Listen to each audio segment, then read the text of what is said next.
All right. Hello, everybody.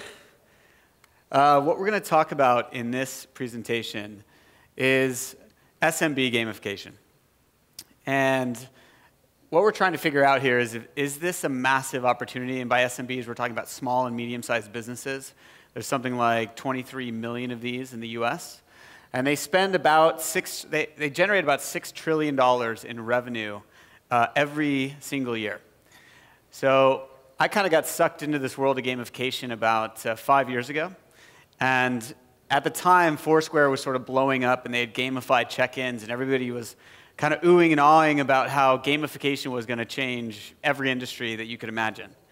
And one of the biggest industries was small and medium-sized businesses. Everybody thought, this is going to be huge. Every single doctor is going to use it, and every single restaurant is going to use it, and et cetera, et cetera. So what we're going to explore today is kind of 5 years later, is this coming true, or are we in some kind of rabbit hole, and this is all sort of not the case? So SMBs, as I mentioned, small and medium-sized business, are things like salons, lawyers, doctors, restaurants. These kind of businesses, in theory, are ripe for gamification. They're ripe because they don't have gamification experts on staff. They don't have the kind of money to pay for big gamification staffers to come on board. They need help. There's a lot of segmentation. And they're trying to drive in customers to come in more frequently, to spend more money when they do. And all of these things sort of would position it really ripe for gamification. So where's the game? Why is it that we don't see any gamification when we go to see our doctor, or when we hire a lawyer, or a lot of times when we go to restaurants? If you looked at frequent flyer programs, this is the go-to case study for gamification. I mean, in 1979, Texas International Airlines created the first frequent flyer program. And really, in a very short period of time, this basically revolutionized the airline industry. Everybody was using it. And today, it's fundamental to an airline success. Every single one has it. Even new airlines like Virgin America are sort of forced into having their own program, even though they tried to avoid it at the beginning, and now they're really embracing it. So it's become key to this industry. So you're thinking, okay, well, if it works for airlines, it must obviously work for small and medium-sized businesses as well. And so who's going to bring it to the SMBs, or maybe who's already tried to bring it to SMBs in the past? So two companies that we all know, are at least one of them, I think is pretty much a brand name that we're all familiar with, Foursquare, but also Scavenger. And as I mentioned, sort of 5 years ago was the time that this was sort of becoming a hot buzz topic, and both of these guys made a big run at it. And here we are today. I call it a good college try. Foursquare is by any means really a success. But ultimately, they didn't change the landscape of small and medium-sized businesses, right? I mean, it's rare that you'll find a local restaurant or something that uses Foursquare that says, if this didn't exist, my business would fail, similar to how important frequent flyer programs are to airlines. And Scavenger, actually, it didn't work to the point where they had to pivot entirely to mobile payments. So what's missing? What went wrong? Why were these guys not able to really gamify all these SMBs? Because if they could figure out a way to do that, they could have made bazillions of dollars. So what's missing is really one simple thing, and that is utility. Utility is the fundamental aspect of any gamification for any kind of local business. And we're going to talk about utility, both good and bad, sort of what works and what doesn't work as a utility. Because if you can get this formula right, and called the winning formula, it's really just simply taking a utility and making it more rewarding with gamification. If you're trying to layer in gamification into a small and medium-sized business without a good core utility, it will fail. And we've seen that happen many times before. So what is a good utility? So you got points, you got badges, you got levels. These are all examples of very bad utilities. There's never really a time where you're thinking like, man, I can't wait to go out tonight and earn a badge at my local dentist for getting my teeth cleaned 5 times and having extra fresh breath. And this is a lot of the problems with gamification. A lot of people turn to this stuff. They go, oh, yeah, I'll just throw on some points, some badges, some levels. Every time you come in and get your teeth cleaned, I'll give you these things, and voila, my business will triple or quadruple. But that doesn't happen. What you really need to focus on is real, true utilities, things that bring tremendous value and things that won't fade over time, right? Things like saving money, things like VIP services, or intrinsic values are also very, very important. So if you look at the comparison of this list earlier with this list, This kind of screams frequent flyer program, right? You've got saving money. We all know that if you fly enough times, you earn free flights, and that's incredibly valuable. That's a utility that we all love to get, saving money. You've got things like VIP service. Again, frequent flyer program nails this. You've got the ability to earn certain statuses, and then you get to get in line first and get on the airplane first, or use some of their lounge areas. And then the last one is intrinsic, and that one is something that makes people feel really good, either about themselves, in some way, shape, or form, but it's not a tangible, like a saving money or a getting in line first. It's just more of a feeling-based reward, which is actually incredibly powerful if you can tap into that. So if you can do that, if you can find that really core utility, then the key is just to simply make it fun. Do something with that core utility that is enjoyable. And if you can do that, you kind of have sort of the secret sauce. So I'm going to walk you guys through a case study of a company called Mogul. My name is Jon Carder, by the way, and I'm from Mogul, co-founder and CEO of it. And what we are trying to do at Mogul is gamify restaurants. Right? So who here eats at restaurants or has eaten at a restaurant ever before? Perfect. So yeah, I have 100% potential candidates here in the room for Mogul. And I'll tell you guys how it works. And our goal is to try to get you to go to restaurants more often, specifically the restaurants that are participating in Mogul. So first off, the entire program is powered off of any Visa, MasterCard, or Amex. So there's no punch cards to punch. There's no QR code to scan. There's no loyalty card that you got to carry around in your wallet. So the way that it works is you simply link up any of these cards that are already in your wallet to the app. So there's an iPhone app, there's an Android app. You can go onto the website, mogul.com as well, and do it. Once you've linked up, what we do is we show you all the restaurants that are nearby you, and we show you the rewards that they're offering at that very moment. So it's sort of supply and demand-based rewards for the restaurant. So let's say this was a restaurant, and we have an empty table over here. Well, each one of these seats is costing the restaurant about $51 an hour, sitting empty. They need to fill it up. In fact, a restaurant owner loses about $1 million a month on empty seats. So with Mogul, they can go and say, oh man, I've got these 10 seats over here, I really need to fill these. Let's offer something like 20% or 25%.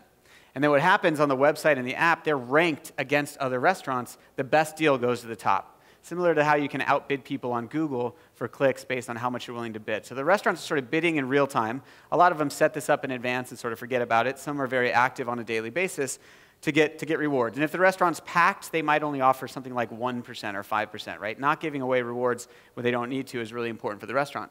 But you as a user, you just see here that this restaurant listed at the top is Isabel's Cantina. Beautiful pictures of food that looks really delicious. 20% off, great. I'm going to head on in there. And that's sort of where the magic happens. You just walk into the Isabel's Cantina, you sit down, you have this amazing meal. The waiter or waitress brings over the check just like they always do. And then you drop in any of those linked cards, Visa, MasterCard, or Amex. And what happens is the waiter or waitress walks to the back, swipes the card, and in about 5 seconds you get an alert that you've just earned some cash back. Now, the waiter or waitress didn't know, so you could be on a business lunch, you could be on a date, you could be out with friends. It's not embarrassing. There's none of that friction point. And it was easy for the restaurant, too, because they didn't have to do anything. There was zero staff involvement. So what's happening here is a key utility, right? The key utility is discrete cash back every time you eat. And that's something that never gets old, something that never sort of wanes on you. We're like, oh, yeah, that's no longer valuable to me as a user. That is sort of the core utility. And I want to talk about something real quick and just go back to Scavenger and Foursquare. So in the case of Scavenger and Foursquare, why it didn't catch on and why it wasn't hugely valuable to SMBs is because of the utility. So if you look at Scavenger's core utility back in those days, it was all about earning points and sort of leveling up and getting badges and stuff for going to a restaurant. But there was no discount every time you went in there. There was no VIP service every time you went in there. So it was missing that core tangible utility. If you look at Foursquare, which is a really fascinating case study because they're still wildly successful, they haven't needed to pivot, but their utility wasn't on the business's side. It didn't happen every time you went to a business, so what their real core utility was checking in, right? And those of us that love to check in, myself not included in that group, still love Foursquare and will always use it because that check-in is very valuable to us, and that is their utility. But because they didn't have a utility at every single, say, restaurant or every single small and medium-sized business you went to, eventually it sort of faded from the entire population and really just honed in on those who loved checking in. And that's kind of what will happen here with Mogul. And what has happened is those who love to eat out and love to drink latch onto this core utility, and we're very popular among them. So now how do you take this and layer on gamification to make it even better, right? To drive them in beyond just saving money. So what we did is we added in a game. We in essence made it fun, as I was talking about. And the way that the game works, it's called a jackpot. And as you can see here, there's a leaderboard at every restaurant. So each time you eat at the restaurant, you earn cash back. And based on how much cash back you earn, you'll be ranked. So there's a first, second, third, all the way to, you could be like number 500 at some of our most popular restaurants. You need to make it into the top 3 to be in the money. And what happens is that the restaurant owners choose the reward. So we have some restaurant owners that are crazy, and they're offering like $500 for first place. We have other restaurants that most of them do something like $50 for first place, $30 for second, and $10 for third. And so you kind of track yourself throughout the month, and it's a monthly competition. So by the end of the month, at that restaurant, any restaurant, you need to be in the top 3 spenders in order to win the cash.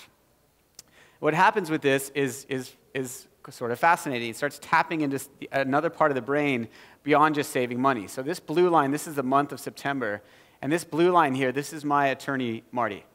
So Marty is a very successful lawyer. He's actually one of the founding lawyers in the San Diego office of Wilson Sonsini. He doesn't need to save money, right? But this is where game mechanics can be so powerful. So what happened here is Marty went out to his favorite lunch spot, and he ate there, and he didn't even actually remember it was on Mogul. That's kind of how easy it is. He just went there and laid down a card that he happened to link up about a year earlier. All of a sudden, he got an email that said, hey, Marty, congratulations, you just earned some cash back. By the way, you are in first place it's called Belisario's. So he goes, oh, man, this is super easy. I love this Mogul program, and I'm in first place. Love it. And then it gets down to here, and 2 people passed him on the leaderboard with about 2 days left in the month. And Marty gets another email, and it says, hey, Marty, sorry to be the bearer of bad news. You have been bumped. You're no longer in first place where you were going to win $40. You're now in third place where you can win $8. So Marty doesn't really care about the $40 or the $8, but this is really messing with his head, the fact that he is losing out at first place at his favorite restaurant. So Marty has a dilemma because he's got to spend enough money at the restaurant in order to bump out the second and the person in first place, and he can't do it on his own. It's like $5 for a sub here, and he needs to spend like $25. He doesn't have any business lunches planned, so he does something he's never really done before. He walks around his office and knocks on doors and says, hey, would you like to go to lunch? I'm buying. And there was shock and awe amongst his fellow coworkers, thinking Marty had a come-to-Jesus moment, maybe some kind of religious experience. He'd never really been that nice before. And we always like to joke that we made our lawyer a slightly nicer person. And he'll even admit it. He's actually done this now multiple times in order to win jackpots. He'll do whatever it takes to win, because for him, the competition is so compelling that it intrinsically motivates him to get out there and win. And he actually did win. He took like three employees out to lunch, and ever since then, he's sort of been hooked on Mogul. He's now won about 23 jackpots. He's earned about $1,500 in cash back and jackpot winnings. And he's addicted. So without game mechanics, we never could have got somebody like Marty, right, to get really involved and get really hooked. That's where game mechanics can be really powerful for really any of these local, small, and medium-sized businesses. So that was a win for Marty. It was also a win for the restaurant, right? So a win-win, and also a win for Mogul because we got a user that was really excited on using the platform. Now, we also tapped into the intrinsic motivator here. So let's go back to the experience where you're at the restaurant and all of a sudden you just earn some cash back. So you get this alert that says, hey, you just earned $8. Well, what happens is you get a little screen like this that says, would you like to donate any of this? And you can actually donate your cash back right to a local food bank in that city. So by the way, we are in San Francisco, for those of you that are here. We have about 400 restaurants that are participating here in San Francisco. And then we have like another 500 in LA and 500 in San Diego and a bunch in Phoenix. So what happens is you can slide this little slider here, and it's hard to see, but it's right there. And with your finger, you can choose how much of your cash back you want to donate. And you can go all the way from 0 to 40.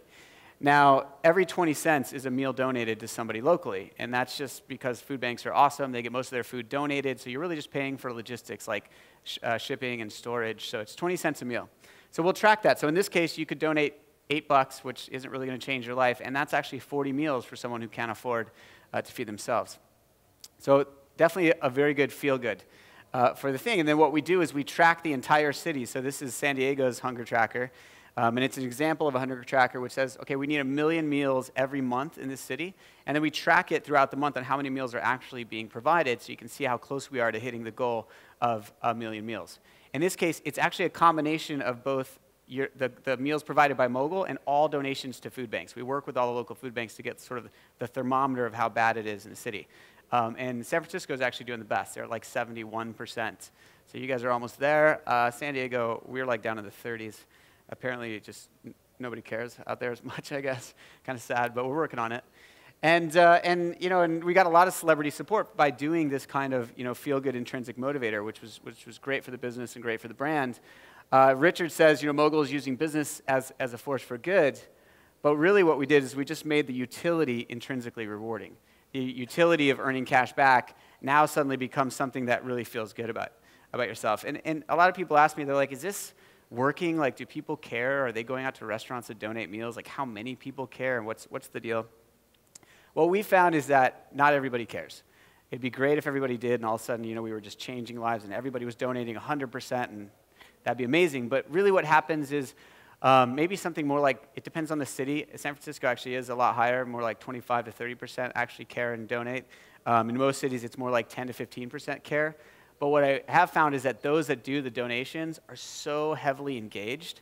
They like blow the charts out of the water with sort of how many times they eat out and how loyal they are to Mogul venues and how they stay within the Mogul network. Because for them to know that every time they eat out they can donate a meal is so powerful, and it means so much to them that there's no way they're going to go to a non-Mogul restaurant. Versus those that are compelled by the jackpot, yeah, they may, they try to go, especially towards the end of the month, to win jackpots, but it's not 100% of the time. And those that are being smart shoppers and saving money, they'll do it quite frequently, but they're sort of the lowest on the engagement scale. So it's a powerful thing to bring in some intrinsic motivators, and we found it very helpful to us.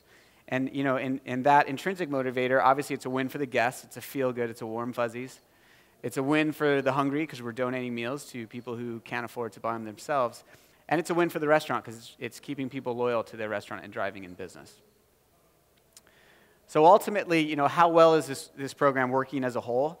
So we've been around a few years now, and we've generated about $40 million in spend for the 1,500 restaurants that are participating in the program.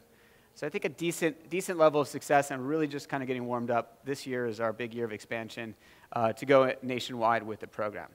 But this is just one example of gamification in restaurant space, and I think something that is working. We've raised about $25 million, so there's a lot of venture capital flowing into this, and I think venture capitalists are excited still about the opportunity of figuring out a way to help all these SMBs. Like I said, they're totally ripe for disruption. With some kind of product that goes well above and beyond the buy 10, get one free.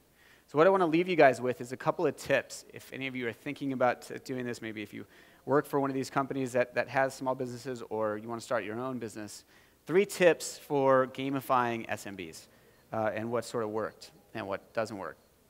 The first one is pick a niche. So Mogul is very focused on restaurants, and I think that has been hugely beneficial to us. Most of our competition, first off, most of them use like digital punch cards and stuff like that. We'll talk about those in a second. But they're like everyone. They're like restaurants and salons and yoga studios and retail shops. And the problem with that is if you really want to build something great, you have to hone in on your customers' pain points and really solve them. And figure out something for the consumer that's really compelling. So if we did everything for everybody, we couldn't do the meal for meal program, right? It wouldn't make sense that you go to a yoga studio and do yoga and all of a sudden the meal goes. I mean, it's still cool, but it's like disconnected. See, we ended up picking restaurants, so we ended up being more like Tom's Shoes, where it's really simple. You buy a shoe, they donate a shoe. You buy some food, they donate some food. And that worked in our favor. Same thing with the jackpot. Like that works great in restaurants because you can go to a restaurant every day if you want to. And we have some alcoholics in the program that absolutely do go to our bars every day. And it's very hard to beat them. They're very good at winning jackpots. But that's the point. That works at restaurants. That doesn't necessarily work at a dry cleaner or at a dentist or at all of these other SMBs. So we found that picking a niche is really, really important. And you end up being better at it than anybody else. So like if one of those sort of solutions that covers everybody wants to come into the restaurant space, chances are we'll be better. Because that's all we think about and that's all we talk to as restaurant owners all day long. And we know what they need and we know what they want. The second thing is I highly recommend removing friction. Friction is any kind of point where in order to play your game, they have to jump through a hoop. So I'll give you a good example. A friction point would be a lot of these things you're seeing nowadays, which are digital punch cards. So they require you to walk into the store or restaurant or whatever and pull out your phone and click the button, right? That's a friction point. The old school way of pulling out the coupon and handing, that's a friction point. And can be a really embarrassing one too, by the way. And then there's also the friction point for the business owner. Do they have to accept this, pull out their phone, and go, oh yeah, you did earn a reward because this is your 10th, check-in. Okay, hold on, let me go to the POS system and type in, some stuff on the POS system. If you can figure out a way to get rid of the friction points for both the restaurant owners and for the users, you'll see a dramatically faster adoption. I think people take it for granted that, oh yeah, people will just check in, or people will say, I want this deal, and click this button. People don't want to have to go through that. So if you can get rid of the friction inside the process, you'll be much, much better off. And the third and final one is, can we just please kill the buy 10, get one free reward program? I mean, this thing has been around for decades. And if you talk to any of the professional game designers here at the conference, and there are some of those, we call them the capital G game designers, they will call this the grind game mechanic. It means you just grind away at the same thing 1, 2, 3, 4, 5, 10 times, and you finally get your free coffee or free appetizer. It's bless you. It's really just outdated and not that creative, and I think we can do so much better. And I see a lot of great entrepreneurs right now who have basically taken this and gone, oh, look at the paper punch cards. Let's just digitize it and put it on your phone. And while I will agree that that is a slight step in the right direction, it's really thinking too small. There is limitless potential on how we can create a game around this. One of the things that we were playing with in the early days, we ended up killing because it was too confusing, but we had this whole idea of like a monopoly at restaurants, where every time you ate at restaurants, you earned like shares or equity in the restaurant, and then as other people ate there, you'd earn rent off them. So you'd actually like make money by building this empire of restaurants, and that's why it was called Mogul. And that's sort of the history of the domain name. Well, that ended up, we put a bullet in that idea. It was way too complicated, but it was really cool. I mean, we started getting into percentages of ownership and how it would all work, and it was fun. But that's just kind of like one idea to just sort of spark some ideas. Like there's limitless ideas of the kind of games you can create, especially if you can track purchases, which you can nowadays. You can tie into point-of-sale systems to track purchases. You can do what we did, which is a huge pain in the ass, but we ended up working directly with Visa, MasterCard, and Amex, so we had to build all this bank-level security and track directly on the credit cards. Very challenging, but a couple of years and a few $1 million, you can get there. And then there's there's other ways to do it too. I mean, I've even seen off the receipts and the receipt system to get purchases, but there's no limit to what we can create, and we just need to make sure that we kill the buy 10 get one free, because that is outdated, and hopefully our kids will never use it. And that is it. So thank you guys very much for your time.